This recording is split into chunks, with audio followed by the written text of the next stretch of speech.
A paz do Senhor para os amados irmãos. Estamos dando início aos nossos estudos bíblicos da nossa EBD, Escola Bíblica Dominical.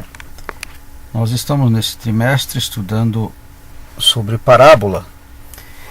E nós vamos estar, a nossa lição, o nosso trimestre, ela traz o título Parábola, uma lição para a vida. É o quarto trimestre de 2018. A nossa lição é a lição de número 1, do dia 7 de outubro de 2018. E, como eu disse, nós estamos aí com o título da nossa lição, Parábola, uma lição para a vida. Tá? Sou seu irmão em Cristo, Albaertson Gomes Livramento. É com esse nome que você vai nos encontrar aí no nosso canal no YouTube.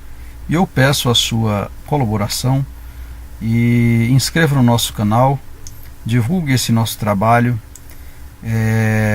compartilhando aí nas suas redes sociais, manda para um amigo, para um irmão em Cristo, e será bênção para a glória de Deus. Muito bem, vamos ao nosso texto áureo. E sem parábola nunca lhes falava, porém tudo declarava em particular aos seus discípulos. Marcos, capítulo de número 4, versículo 34. Muito bem, verdade prática. As parábolas são uma forma instrutiva para se ensinar grandes lições, e delas, porém, extrair as inspirações e os ensinamentos divinos para a vida cristã. Muito bem, nós vemos aqui, amados, o título da nossa lição. Fala que parábola, uma lição para a vida, certo? Pois é. Como a nossa verdade prática, ela diz que as parábolas são uma forma instrutiva para se ensinar grandes lições. Se nós vermos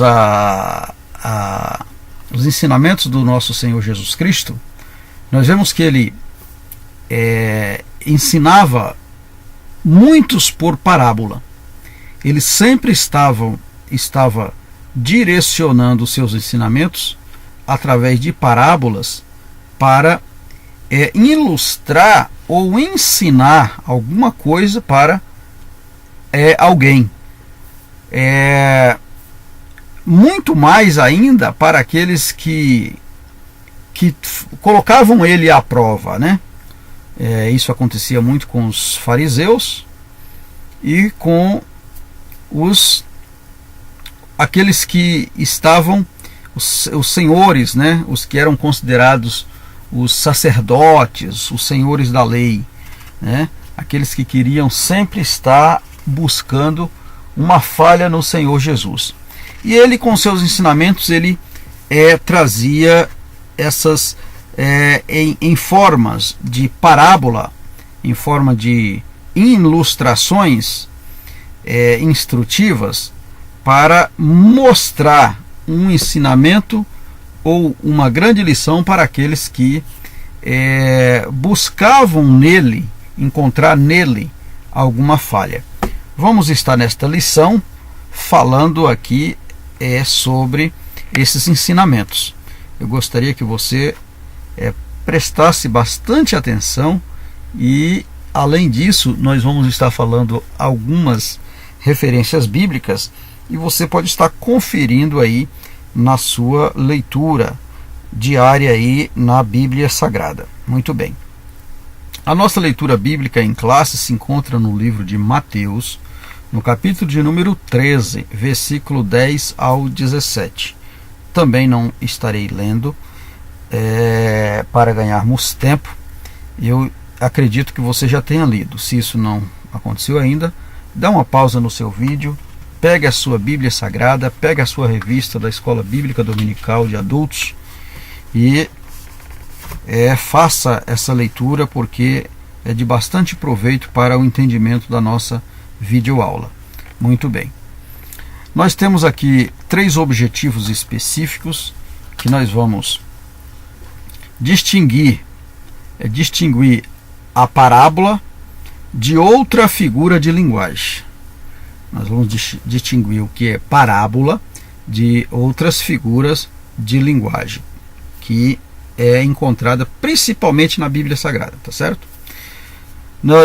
Vamos esclarecer o contexto histórico em que as parábolas foram proferidas e vamos apresentar as regras básicas para se compreender uma parábola. Então, esses 3 objetivos específicos, eles estão centrados nos tópicos da nossa lição.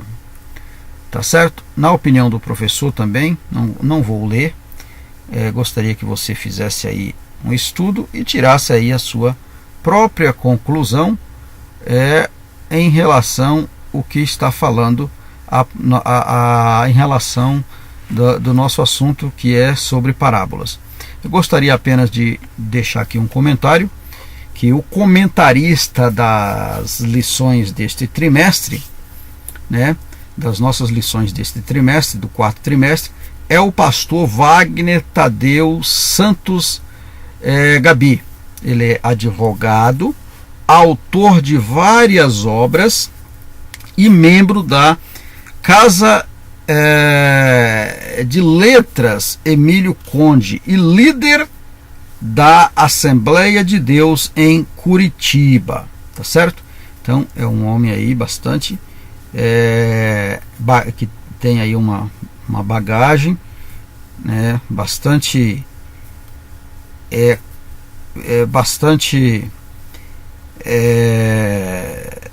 uma bagagem, uma bagagem evangélica, uma bagagem cristã, para comentar essas lições e trazer aí grandes ensinamentos para nós, para o nosso aprendizado aí em todo este trimestre, falando aí das parábolas do Senhor Jesus. Muito bem. A nossa introdução nos diz o seguinte: quando estudamos as parábolas de Jesus, com os corações abertos e dispostos a aprender como discípulos verdadeiros, em busca da sabedoria e entendimento das verdades espirituais profundas, nos deparamos com as sábias lições que ele nos deixou para sermos bem-sucedidos em nossa vida aqui no mundo. Tá certo? Então, o que a nossa introdução está dizendo? Está dizendo que quando nós nos dispusemos o nosso coração para estudar, para ler as parábolas do Senhor Jesus, escritas principalmente na Bíblia Sagrada, com o nosso coração disposto como verdadeiros discípulos do Senhor, nós extraímos destas lições grandes ensinamentos de entendimentos espirituais, onde só vai nos enriquecer a nossa vida espiritual, só vai nos enriquecer a nossa vida cotidiana, e fazendo assim, o que acontece? Nós seremos bem-sucedidos na vida. Por quê? Porque são ensinamentos do dia a dia que a gente aprende aplicando nas nossas no nosso dia a dia, nos nossos alfazeres, no dia a dia, na empresa, no trânsito, principalmente, amados, no trânsito. Nós que dirigimos o dia inteiro nesse trânsito caótico de São Paulo, e você que talvez não esteja em São Paulo, mas esteja em uma megalópole, uma cidade de um trânsito caótico. Eu vou dar um outro exemplo aqui de uma cidade como Rio de Janeiro, por exemplo, que eu conheço, tá certo? Rio de Janeiro, Salvador é uma cidade também que tem um trânsito bastante caótico. Por que não dizer Curitiba? Ou seja, as principais capitais do nosso país. Mas eu trago aqui como uma São Paulo e Rio de Janeiro, que são muito complicadas. Se você estudar aplicando estas lições, né, as parábolas de Jesus, algumas delas, e trazer para a nossa realidade no trânsito de São Paulo, você vai aprender a ter uma vida mais serena, como diz o carioca, mais maneira, mais tranquila, tá certo? Por quê? Porque nós encontramos atribulações muito grandes no trânsito de São Paulo. E se a gente não tiver Jesus no coração, mesmo como cristão, nós estamos propensos a praticar ou a cometer besteiras. E quando a gente percebe, quando menos espera, já aconteceu. Tá certo? Então, as parábolas, ela nos ensina a ter uma vida bem-sucedida. Elas nos ensinam a ter uma vida bem-sucedida. Muito bem. Estudar este conteúdo, como diz Jesus aos seus primeiros discípulos, é um privilégio. Bem-aventurados são os olhos que veem o que vós vedes, pois vos digo que muitos profetas e reis desejam ver o que vós vedes e não o viram, e outros ouvir o que ouves e não o ouvem. Lucas capítulo de número 10, versículo 23 e 24. Aqui para você que não entende, você precisa ler o texto mais de uma vez para entender o que o Senhor Jesus está falando. Ele está dizendo que bem-aventurados são os olhos que vê, os olhos que veem, o que vós vedes. Ele está falando com os discípulos, olha, bem-aventurados são os olhos que conseguem ver o que vocês verem, o que vocês como discípulos veem, o que eu como discípulo de Cristo vejo. Louvado seja o nome do Senhor. Aí ele diz assim, pois vos digo que muitos profetas e reis desejam ver o que vós vedes.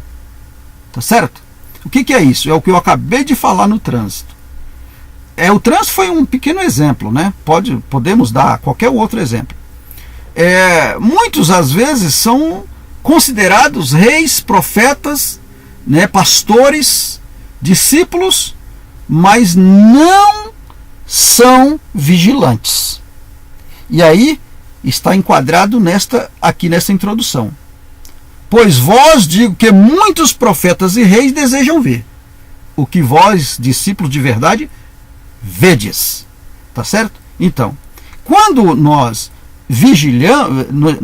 estamos em vigilância, nós conseguimos ver o que o Senhor Jesus estava falando para os discípulos, que bem-aventurados são aqueles que desejavam ver o que eles viam, mas não viam. E também ele diz assim, e ouvir o que ouves e não o ouviram. Tá certo? Então, às vezes nós temos que ouvir e fazer de conta que não ouvimos. Tá certo? Ficar quietos. Em muitas situações, nós temos que nos fazer mudos para sobreviver, para ter uma vida bem-sucedida neste mundo tenebroso que vivemos. Então, é isso. As parábolas são isso. Quem estuda a Bíblia é sábio e Deus dá entendimento e abre o coração para a sabedoria. Muito bem. Assim, as parábolas do Senhor possuem preciosas promessas de bênção para todos quanto acolherem sua mensagem e se dispõem a compreender as verdades que elas ensinam. Tá certo? Pois é isso aqui. Quem se dispõe a entender as verdades que elas ensinam será bem-sucedido e as bênçãos lhes acompanham, né? Porque as promessas de Deus são condicionadas, amados irmãos. Posso ter promessas, mas as promessas são condicionadas ao meu comportamento diante de Deus. diante das coisas espirituais. Se Deus pode ter promessa na minha vida, e as promessas podem não cumpri-las, porque se eu for desobediente, Deus não tem compromisso para que aquelas promessas venham cumpri-las na minha vida. Isto tanto é verdade que ele está lá, ele fala lá, falando com Moisés, ele fala sempre para que Moisés falasse o meu povo, e sempre ele coloca a palavra se o meu povo, olha lá em 2 Crônicas, capítulo 7, versículo 14, vê lá o que está escrito: se o meu povo, que se chama pelo meu nome, tá certo? Se converter de todo o seu coração, tá lá. Então é isso que as promessas do Senhor quer se cumprir nas nossas vidas, mas nós precisamos ser fiéis a Ele. Muito bem, vamos adiante. Já vamos aqui para o nosso primeiro tópico. Vamos falar sobre o que é parábola, e aqui nós temos aqui 3 subtópicos. Vamos falar sobre o conceito de parábola, distinção entre a parábola e outras figuras de linguagem, e vamos falar sobre a aplicação de uma parábola. Tá certo? Muito bem. Conceito de uma parábola. Parábola no hebraico, machal, dependendo do contexto, refere-se a um dito profético, um provérbio, uma alegoria, um enigma, um discurso, um poema ou conto, um símile. Tá certo? Então isso é parábola. Essas palavras ocorrem aproximadamente 40 vezes no Antigo Testamento, sendo normalmente traduzida como provérbio. Tá? Nós vamos estar estudando aí as lições desse trimestre de jovens, vai estar falando sobre provérbio. Então sempre está trazendo uma lição, adulto, jovem e crianças, né, e outras classes, mais ou menos com a mesma linguagem, o mesmo trabalhar no trimestre, para que um assunto não fuja tanto do outro, tá certo? Então nós vamos ver que em algumas situações o provérbio ele também tem o significado, né, o aprendizado de uma parábola. Então o Senhor Jesus sempre estava falando em parábola, que nada mais é do que o sábio Salomão sempre falou em provérbios, tá certo? Em provérbios, sempre ele falava através de provérbio. Então o Senhor Jesus usou a parábola, tá? Então nós vamos estar trabalhando essas duas palavras aí. A palavra grega traduzida como parábola em o Novo Testamento é parabolé. Por ao lado de, por ao lado de, ou seja, como o sentido de comparar, como ilustração de algo, de alguma verdade ou ensino. Nesse sentido, torna-se um instrumento didático, ou seja, então o que é a parábola? No Novo Testamento, traduzida a palavra grega como parabolé, ou seja, colocar ao lado do outro, comparar, fazer uma comparação, tá certo? E quando eu trago essas verdades, trazendo assim como uma comparação, ela tem o sentido de ilustração didática, ou seja, tem o sentido de um aprendizado, né? De tornar-se um instrumento ilustrativo, didático, né? Numa aula, por exemplo, o professor coloca lá uma figura, e naquela figura, ou melhor, naquela imagem, ele quer explicar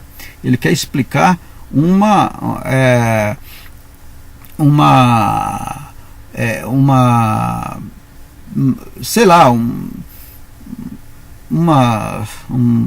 vamos dizer, numa figura, por exemplo, o professor pode querer explicar uma relação com a matemática, uma relação com a física, uma equação, né? Ele pode querer explicar uma equação matemática através de uma imagem, por exemplo, ele pode colocar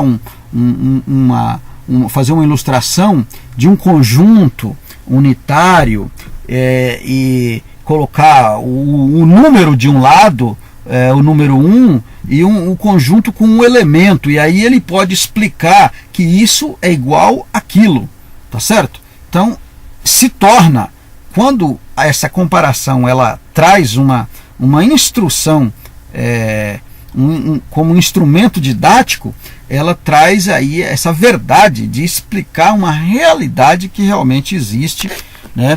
E é um conteúdo que você pode, né, você encontra isso muito na matemática. Você sabe que aí nos primeiros passos que a gente dá na matemática, e também, né, nos problemas, né, os problemas matemáticos, fala lá sobre os conjuntos, né, e as intersecções de um conjunto com o outro, tá certo? Então nós temos aí, né, grandes ensinamentos das parábolas do mestre, para usar no nosso dia, no nosso cotidiano, no nosso dia a dia aí. É muito interessante. Muito bem. Ela é usada algumas vezes, né? Não vamos aqui estar estudando, lendo, mas aqui fala em 50 vezes no Novo Testamento, né? Como figura ilustrativa, né? E algumas vezes lá no Antigo Testamento, Jesus refere como parábola, né? Em síntese, parábola significa literalmente comparação e, como tal, comumente utilizada para indicar uma história breve, um exemplo esclarecedor para ilustrar uma verdade. É o que eu acabei de falar. Ela se torna como um exemplo esclarecedor para estar mostrando, né, uma verdade. E eu dei o exemplo aqui de um conjunto, né, numa equação, numa relação com a matemática, por exemplo. Então está aqui um exemplo aqui nesta figura. Essa imagem aqui nós conhecemos aqui no livro de Lucas, capítulo 16, do versículo 1 ao 13, onde fala sobre o administrador astuto, ou o administrador infiel, tá certo? Então nós vemos lá o Senhor Jesus falando sobre este administrador, e ele usou aqui como parábola. Você pode estar consultando aí na sua Bíblia, está vendo aí o que o Senhor Jesus estava ensinando e ensina para nós hoje através desta parábola, tá certo? Muito bem. Segundo subtópico aí, distinção entre a parábola e outras figuras de linguagem. Olha, a Bíblia Sagrada emprega várias figuras de linguagem que são necessárias para ilustrar verdades divinas e profundas. Tá? As parábolas, algumas delas são as símiles, os provérbios, as metáforas, a alegoria, a fábula e o tipo. E é importante não confundi-las com parábola. Tá? É oportuno destacar que a parábola também não é um mito, tá certo? Tendo em vista que ele narra uma história como se fosse verdadeira, mas não adiciona nem a probabilidade e nem a verdade. O que é? O mito, uma coisa que é um mito, ele tem em vista que ele narra uma história como se fosse verdadeira, tá certo? Uma coisa que não é verdadeira é como um mito, então ele narra uma história como se fosse verdadeira. A parábola é o contrário disso, tá certo? O mito ele não adiciona e nem a probabilidade de ser uma verdade. Mas ela conta uma história, ele narra uma história. Mas a parábola não. A parábola ele traz uma relação de uma coisa para comparar com uma verdade, para dar um entendimento àquela verdade. É isso que está falando aqui nesse parágrafo. tá certo? Então é muito importante isso. Já a parábola, olha para vocês entenderem, já a parábola ilustra verdades por meio de símbolos. Olha que maravilha. O campo é o mundo, o inimigo é o diabo, a boa semente são os filhos do reino. Então isso aqui está falando uma verdade, correto? O campo é o mundo, né? Conhecemos a palavra de Deus, a Bíblia Sagrada nos refere muito. O inimigo, quem é o inimigo? É aquele que está querendo o seu mal, é o diabo. E a boa semente, o que acontece? São os filhos do reino, ou seja, os filhos de Deus. O Senhor Jesus falou lá sobre, também através de uma parábola, né, explicando lá as sementes, né, as sementes que caíram,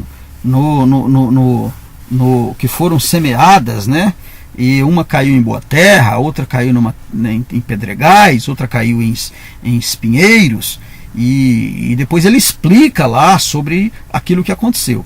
Então nós entendemos isso como verdade. Enquanto o que eu falei aqui, é oportuno destacar que a parábola não é um mito.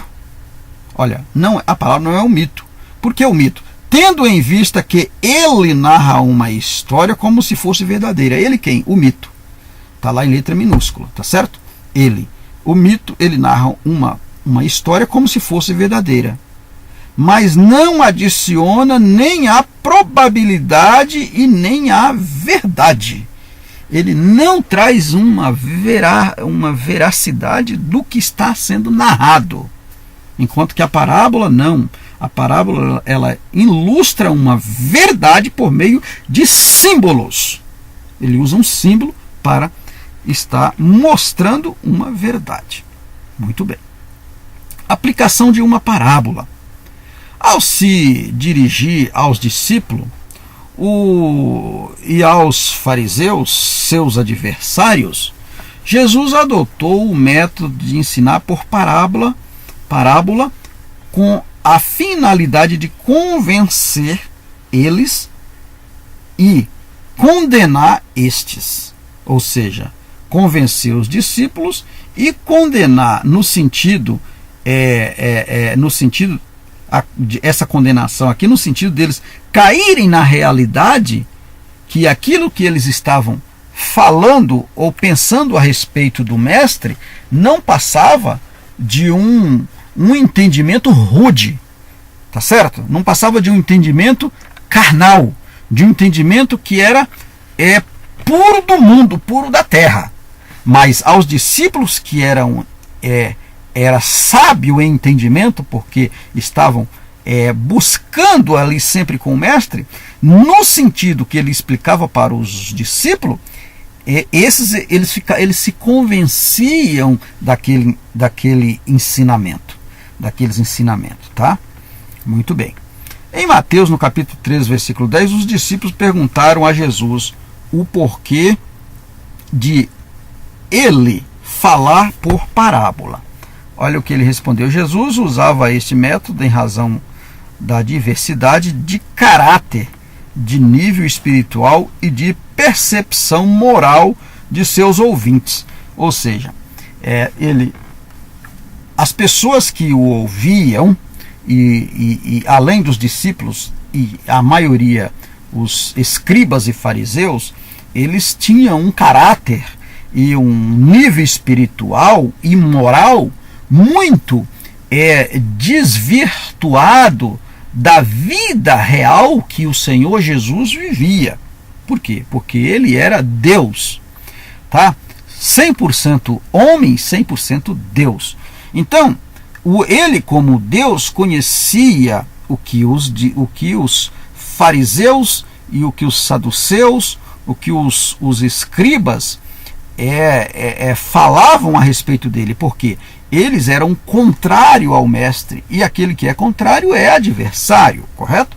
Então, sendo assim, o Senhor não podia atacá-lo, né, fisicamente, mas ele poderia falar através dos ensinamentos da sua palavra, que era a palavra de Deus.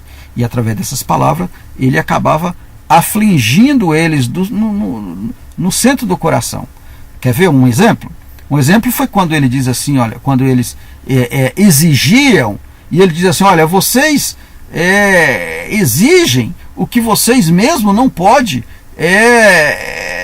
carregar ou levantar com um dedo mindinho, com o dedinho de vocês. Mas vocês colocam essas cargas nos ombros dos seus subordinados, tá certo? Então ele diz assim, olha, vocês são hipócritas, porque vocês não fazem, mas exigem que façam, tá? Então primeiro a gente tem que dar exemplo, para depois exigir que façam, tá? Então é isso que ele sempre falava. Em Marcos, no capítulo 4, versículo 10 ao 12, ao ser inquirido sobre o uso de parábola, Jesus respondeu que as usava nos seus ensinamentos por duas razões distintas: para ilustrar a verdade para aqueles que estavam dispostos a recebê-la e para obscurecer a verdade daqueles que o odiavam. Então, tinha essas duas verdades aqui, os seus ensinamentos por parábola. Para aqueles que eram entendidos, ou seja, os seus discípulos, ela iria esclarecer, né?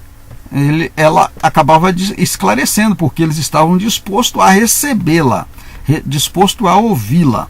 Mas para aqueles que não estavam dispostos a ouvir, que era o seu adversário, que eu acabei de falar aqui, quem eram eles, elas acabavam obscurecendo o entendimento deles, porque eles não queriam ouvir aquilo. Muito bem. Agora já vamos para o nosso segundo tópico, conceito social e literário. Vamos falar sobre o conceito social e literário das parábolas. E aqui nós temos também 3 subtópicos: Galileia no tempo de Jesus, Jerusalém no tempo de Jesus e os conceitos literários, os evangelhos. Vamos estar falando aqui. Galileia no tempo de Jesus. A Galileia compreendia todo o território do norte de Samaria até o Monte Líbano, entendendo-se de leste a oeste, entre o mar da Galileia e o mar Mediterrâneo e Fenícia. Situava-se nas grandes rotas comerciais que cruzavam o Oriente Próximo, e muitos estrangeiros atravessavam a área. A conservação de peixes de salgadura e sua exportação por todos os lugares do Império Romano era a principal indústria. Era uma região muito mais próspera que a Judéia e abrigava uma grande população. Então, aqui o que está acontecendo? O que nós podemos estar conversando aqui sobre esse tópico, esse subtópico? Galiléia no tempo de Jesus. Está dizendo aqui o seguinte: essa região era uma região bastante ampla, né? Uma região bastante ampla, né? Onde eles cruzavam todo o norte de Samaria até o Monte do Líbano, estendendo pelo mar da Galiléia, o mar Mediterrâneo, a Fenícia. Conhecemos todos esses territórios biblicamente, né? Estudando a Bíblia, nós vemos que, principalmente nos evangelhos, né, nós estudamos aí mar Mediterrâneo e Fenícia. Nós vemos lá no livro de Atos dos Apóstolos, né, que fez parte aí de algumas das viagens missionárias do apóstolo Paulo. Então nós vemos que a Galileia, ela pertencia a toda essa região, né? E não só pertencer, mas também ela servia de uma grande rota comercial, né? Uma grande rota comercial para muitos estrangeiros atravessavam essa área para comprar, para fazer compra, né? Nessas regiões.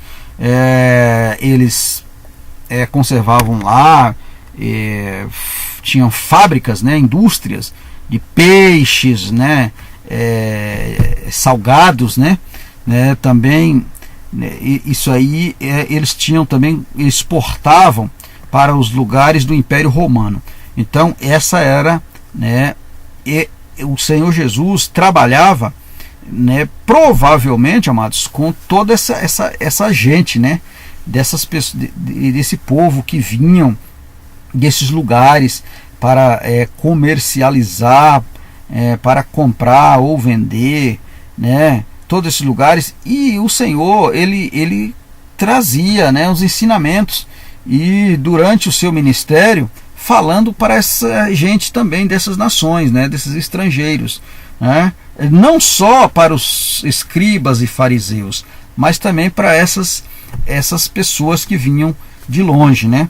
Tanto não está dizendo na Bíblia Sagrada, mas também na nossa lição não está claro isso, mas o tópico aqui, o subtópico, dá entendimento que esses lugares, a Galileia era o lugar que ele tinha esta convivência, e pessoas de outros lugares, estrangeiros de outros lugares, frequentavam, né, esse território por motivos comerciais, né, por ser um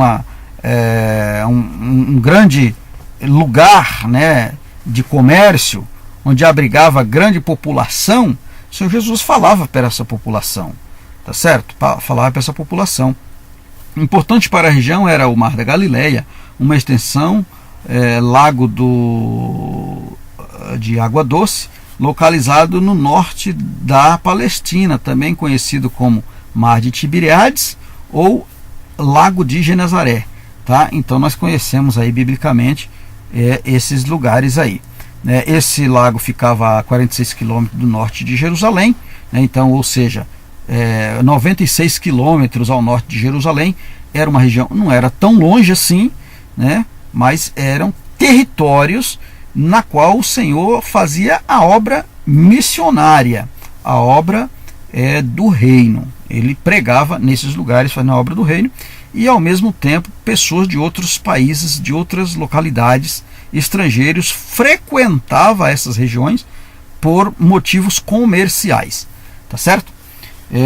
As ocupações dos habitantes incluíam a agricultura, a fruticultura, a pecuária, o tingimento de tecidos e curtume, a pesca e a fabricação de embarcações. Está vendo aí? Está vendo aqui o que eu acabei de dizer? Então, era uma região que ela tinha uma grande extensão territorial, e tudo era considerado como Galileia. Tudo era considerado como Galileia.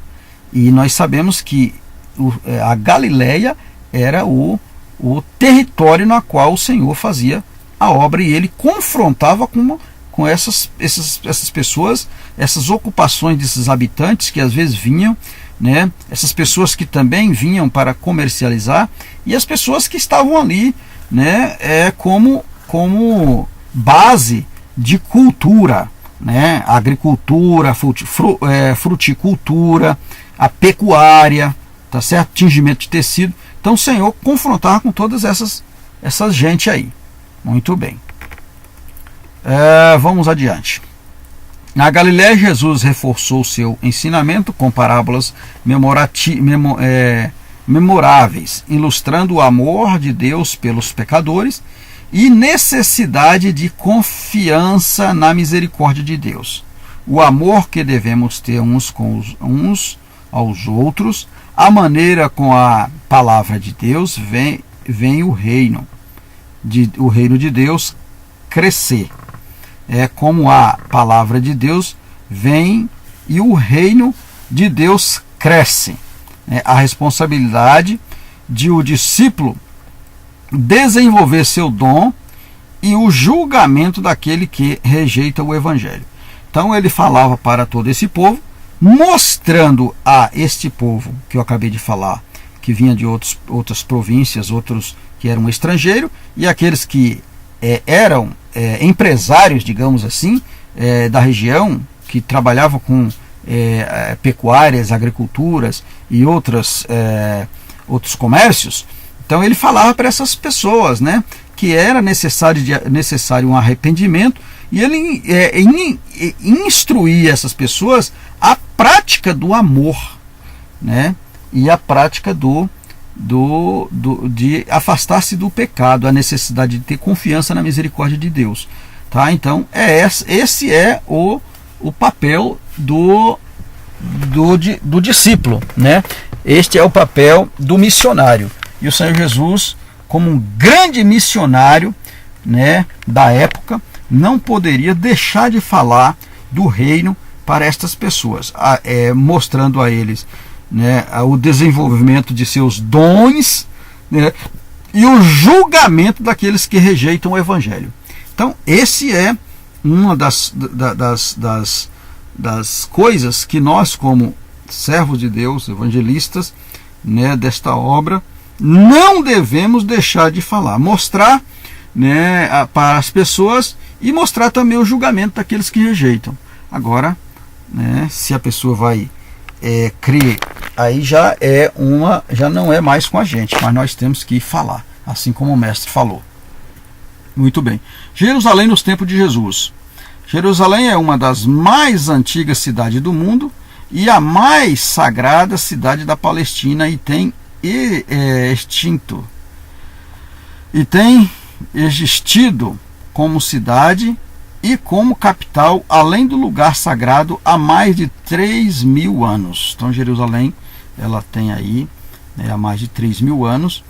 Né, a época de Jesus, Jerusalém constava com uma superpopulação, sendo que a maioria das pessoas estavam desesperadas em decorrência da opressão do Império Romano, da miséria, da opressão aos pequenos produtores, que estavam praticamente falidos dentro de pagas elevados impostos a Roma. Não é diferente nos dias de hoje, porque nós sabemos que os maiores sempre querem engolir os menores. Nesta época, grande prática da população dependia de esmolas do templo. Então aqui, irmãos, Jesus, no seu ministério público, no ministério público de Jesus, ele pregava o amor, ele pregava a misericórdia de Deus, ele pregava a necessidade de saber que existia um julgamento, inclusive para estas pessoas, né, que estavam trazendo opressão para eles. Mas, por outro lado, ele dizia: olha, vocês precisam arrepender. Louvado seja o nome do Senhor. Então, essa superpopulação que existia na época não é diferente das superpopulações que existem nas grandes metrópoles, nas grandes megalópolis de hoje. Tá? Então, infelizmente, existem as pessoas que acabam trazendo o sofrimento do pequeno produtor, colocando impostos, colocando um país que às vezes ele busca sempre a decadência. Tá? Por isso que há uma necessidade da gente, como cristão, olhar para o que passou e ver quem os tipos de governantes que temos e escolher, né? Procurar ter cuidado na escolha. Nós estamos passando por um processo, né? Uma grande data de decisão, onde nós temos essa força que é o nosso voto, para que nós possamos, né, ter cuidado e saber votar, né? Saber votar aí para as urnas e dar o nosso voto para alguém que pode de ser usado pela misericórdia de Deus, para que Deus venha olhar para o povo, o seu povo, porque o inimigo ele sempre quer oprimir, o inimigo ele sempre quer praticar a falência, o inimigo ele sempre quer impor impostos a Roma, né? Quem é Roma no sentido espiritual? Era aqueles que buscavam, né? Aqueles que estavam sempre trazendo algumas complicações para o povo, né? Roma oprimia, né? Roma oprimia, fazia as opressões para o povo, tá certo? Olha, nesta época, grande parte da população dependia da esmola do templo, né? Infelizmente, isso tem acontecido. Enquanto o povo comum estava vivendo em situação de extrema pobreza, dependendo por terríveis privações, padecendo por terríveis privações, os grandes produtores, os grandes comerciantes e as famílias mais abastardas estavam satisfeitas com o sistema vigente controlado pelo governo de Roma, né? Então, enquanto não está atingindo a mim, então isso, pobre lá que se dane, né? É isso que a realidade, né? Infelizmente acontece, né? Pois é. Então, por isso que temos que saber, né, para onde vai o nosso voto, né? Diante desse contexto, o povo judeu aguardava com ansiedade o Messias, que viria em glória, conforme profetizado por Zacarias, capítulo 14, versículo 4 de Zacarias. Muito bem, vamos ao nosso terceiro tópico. Vai falar sobre o contexto literário, os evangelhos. Os quatro primeiros livros do cânon do Novo Testamento, chamados de evangelhos, são os registros escritos da primeira pregação das boas novas a respeito de Cristo. Eles constituem um tipo distinto de literatura. Olha, são as biografias completas, pois não tentam narrar todos os fatos da carreira de Jesus, nem são apenas histórias, nem são sermões, embora incluem pregações e discussões. Também não são apenas relatos de notícias. Os três primeiros evangelhos, Mateus, Marcos e Lucas, são chamados de sinóticos. Tem termo que vem do grego sinópticos, que significa ver junto, ver da mesma perspectiva, visto de um ponto de vista comum. Ou seja, esses três evangelhos, né, Marcos, Mateus e Lucas, são chamados de sinótipos, né? O que é isso? Os três, eles viram, né, da mesma perspectiva os atos e o que o Senhor Jesus fez e o que ele continua fazendo.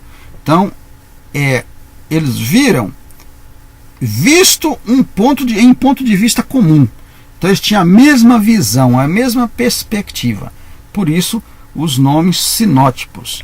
Louvado seja o nome do Senhor. Tanto é que a maioria das parábolas que está em um livro está no outro. Um contando, às vezes um acaba contando uma história de uma maneira e o outro um pouquinho mais diferente, mas se tratam aí da mesma perspectiva na qual eles viam. O sinótipo apresenta a vida, os ensinamentos e a significação de Jesus de modo do mesmo ponto de vista, em contraste com o Evangelho de João, o qual se limita quase literalmente ao que Jesus disse e fez na área de Jerusalém. Olha, o que é isso? João traz a revelação do Filho do Homem. O que é isso? Olha, os livros anteriores, né, Marcos, Mateus e Lucas, eles enxergam e traz os ensinamentos, eles têm a mesma visão, a mesma perspectiva. Já João, ele não está muito preocupado na mesma visão que eles tiveram, mas João, ele é mais ousado. Então João traz a revelação do Filho de Deus. Ele traz a revelação de Cristo, a revelação do Filho do Homem. Ele mostra, ele diz assim, olha, no início ele diz assim, olha, que Jesus, ele era desde o princípio ele já existia. Ele era o Verbo que era Deus e que estava com Deus. Então ele é ousado, ele traz assim uma perspectiva e ele mostra, esta imagem aqui, ele mostra assim como este verbo, como uma dependência dele para o reino, para que nós entrássemos no reino. Preciso entender este verbo, conhecer este verbo como Deus. Então, João traz esse entendimento para que nós tenhamos que conhecer esta palavra reveladora como Deus. Este verbo como Deus. É através dele, da certeza que ele é Deus, é que nós seremos salvos. Louvado seja o nome do Senhor. Muito bem, vamos agora ao nosso terceiro tópico. Vamos falar sobre como ler uma parábola. Aqui também nós temos 3 subtópicos, tá certo? Vamos estar falando cada um deles, entendendo a narrativa como a síntese das experiências cotidianas. Uma das questões mais importantes de ler uma parábola é procurar entender os elementos culturais. Nós temos que entender, amados, ao ler uma parábola, nós temos que trazer a reflexão da história, da experiência humana, da história da época e trazer a síntese para os dias de hoje, no tempo em que vivemos, tá? Então nós temos essa base para que nós possamos entender. Muito bem. Torna-se impossível entender as parábolas sem vinculá-las ao seu contexto social, pois elas se referem às experiências de pessoas que viveram na época de Jesus. Está vendo o que eu falei? Então, nós temos que entender buscando o contexto social e a convivência da época, tá? Para tanto, torna-se necessário identificar o contexto com a estrutura daquela sociedade, tá certo? Então, temos que identificar o contexto, e a estrutura daquela sociedade para entender a parábola. Naquela época, o Senhor Jesus falava muito por parábola. Por quê? Porque as pessoas tinham uma grande dificuldade de entender a realidade. Às vezes ouvia, às vezes até entendia, mas o seu coração duro, o Senhor trazia um ensinamento como símbolo para que eles pudessem entender. Quase um terço dos ensinamentos de Jesus foi realizado através de parábola. Ele contou parábolas sobre a natureza, Mateus capítulo 13, versículo 24 ao 30, sobre o trabalho e salário, Lucas 17, do 7 ao 10, e até sobre casamento e festa, Mateus 25, do 1 ao 13. Tá? Então, o Senhor Jesus introduzia as suas parábolas em qualquer situação. Jesus não falava de forma genérica acerca de busca de Deus pelo perdido, mas sempre através de histórias, de experiências cotidianas, tais como as histórias sobre uma mulher que perdera uma de suas 10 moedas de prata e que não descansou até encontrá-la. Lucas capítulo 15, versículo 8 ao 10. Está vendo? Então, ele encontrava qualquer situação para aplicar a parábola. Aconselho você a ler lá em Lucas capítulo 15, do 8 ao 10. Você vai entender aqui esta aplicação desta parábola, quando ele fala que essa mulher tinha perdido a sua dracma. Ela tinha 10, mas perdeu uma. E ela, enquanto não encontrou essa dracma, ela não sossegou.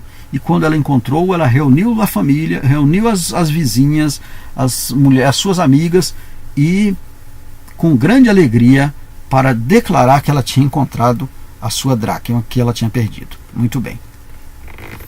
Segundo tópico, procurar as declarações explícitas e implícitas do agir de Deus no contexto literário.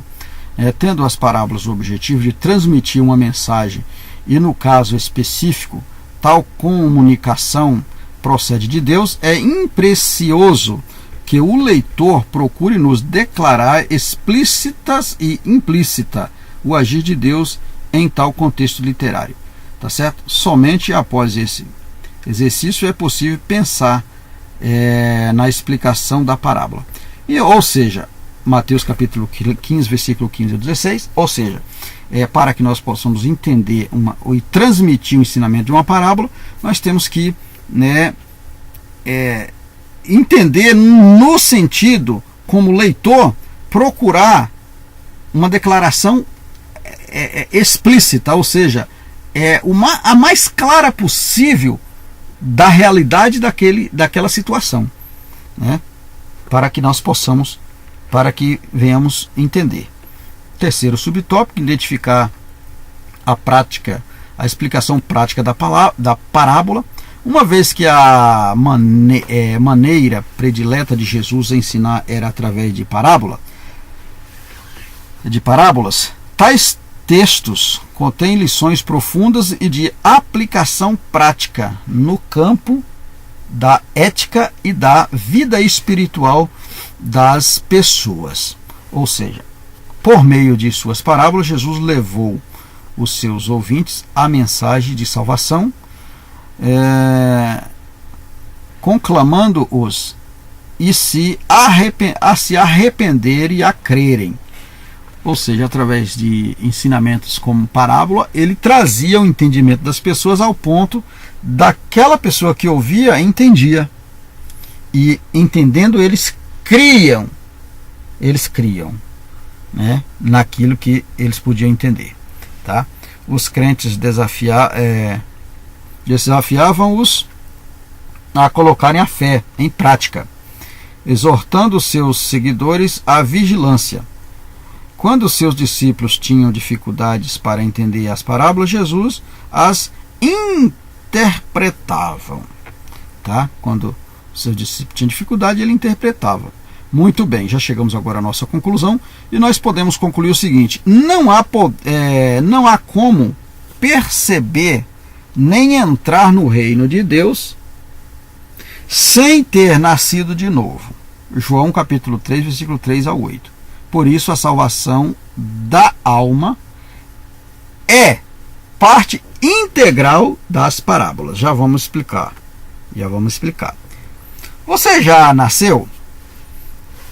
Já se arrependeu dos seus pecados e confiou em Jesus Cristo e em seus sacrifícios pelos seus pecados?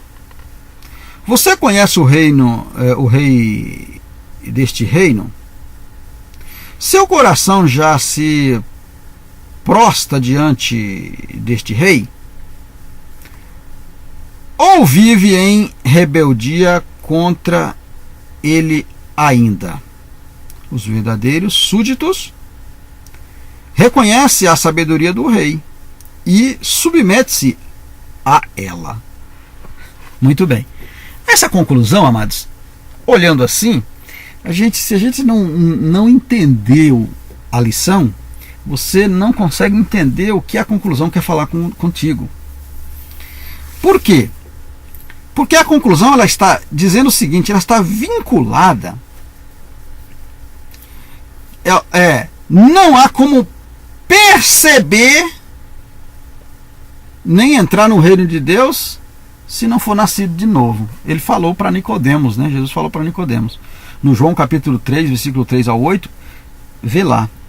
Esta lição aqui, esta referência bíblica, é quando ele está falando para Nicodemos, que não tinha como ele perceber o reino e não entrava no reino se não nascesse de novo. E quando diz que as parábolas faz parte dessa salvação como parte integrante, por quê? Porque quando as pessoas tinham dificuldade de entender o reino, Jesus trazia uma coisa real da convivência do dia a dia para explicar o reino de Deus. Louvado seja o nome do Senhor. Então é por isso que ele traz, por isso que está com essa conclusão. Aí vem a pergunta: você já renasceu? Você já renasceu? Porque é necessário renascer. É necessário renascer. Necessário. Já arrependeu dos seus pecados e confiou em Jesus Cristo, em seu sacrifício pelos seus pecados? Já. Então são perguntas que o comentarista está fazendo em relação aos ensinamentos de Cristo. Porque se nós não voltarmos para esses ensinamentos, nós não vamos entender o que a palavra de Deus fala conosco. E uma vez não entendendo, eu caio novamente no que nós falamos lá na nossa introdução. Na nossa introdução lá, quando fala que os profetas e os reis desejavam ouvir o que os apóstolos ouviam e não ver o que os apóstolos viam e eles não viam. Por quê? Porque com os olhos carnais eu não consigo enxergar as coisas espirituais. E a minha salvação é espiritual. Eu preciso, para mim ser salvo, eu preciso de nascer de novo. E eu tenho que entender através da parábola essas explicações do novo nascimento. Amém, amados? Bênção para você esta aula? Então, dê um clique, dê um joinha, nos ajude aí e vamos para frente. Nós temos mais lições. Esse trimestre, se não me falha a memória, são 12 lições. Estamos aí para aprender, ensiná-los e aprender com vocês também, né? Rogo a oração de vocês, porque sou carente das vossas orações, para que Deus nos dê graça, para que nós possamos publicar todas essas aulas aqui para a glória de Deus. Amém? Que Deus em Cristo abençoe e até a próxima aula, se o Senhor assim nos permitir.